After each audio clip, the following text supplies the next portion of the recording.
بسم الله الرحمن الرحیم نحمده و نستعینه و نستغفره و نصلی علی رسوله الکریم. کوتاه امروز شروع میکنیم کتاب متن عقیده طحاوی را. از فردا به بعد عبارت را شروع میکنیم. در اول متن عقیده طحاوی زندگی نامه امام ابو جعفر طحاوی رحمه الله تحریر شده است، اما من خلاصه برای شما میگویم، آسان از خودتان میتوانید بخوانید و یاد بگیرید. امام ابو جعفر رحمه الله کنیش ابو جعفر است، نامش احمد ابن محمد طحاوی مصری حنفی. طحا قریه است به مصر، اصالتا از قریه می باشد، پس او را طحاوی گوید.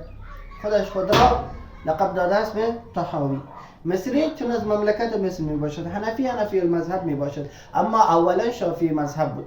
گویند که از او پرسیدند شاگردان چی شد که شما رو آوردید به مذهب حنفی و ترک مذهب شافعی را کردید؟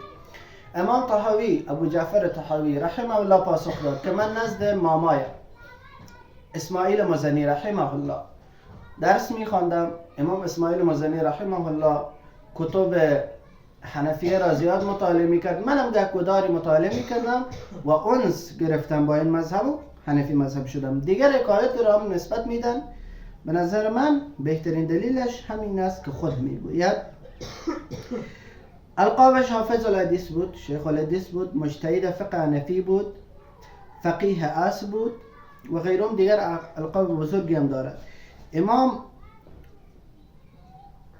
ابن عابدین شامی رحمه الله در شرح عقود رسم المفتی وی را جمله فقهای سبعه شمرده است در طبقه سوم. کتب زیادی را امام ابو جعفر طحاوی رحمه الله تصنیف کرده است. کتاب‌های جلیله معتبره من جمله احکام القرآن، کتاب معانی الآثار، اختلاف العلماء، مشکل الآثار، مختصر، شرح جامع کبیر، شرح جامع صغیر و کتاب شروط کبیر، کتاب شروط صغیر، کتاب شروط اوسط والمحاذر والسجلات والوصايا والفرائض، کتاب مناقب ابی حنیفه رحمه الله، تاریخ کبیر، نوادر الفقهیه، رد بر ابی عبید فيما أخطأ في اختلاف النسب، والرد على عيسى بن أبان حكم أراضي مكة، وحكم الفی والغنائم و غیر ذلك. دیگر کتابایی که تصنیف کرده است، تألیف کرده است، جلیله می باشند، معتبره می باشند.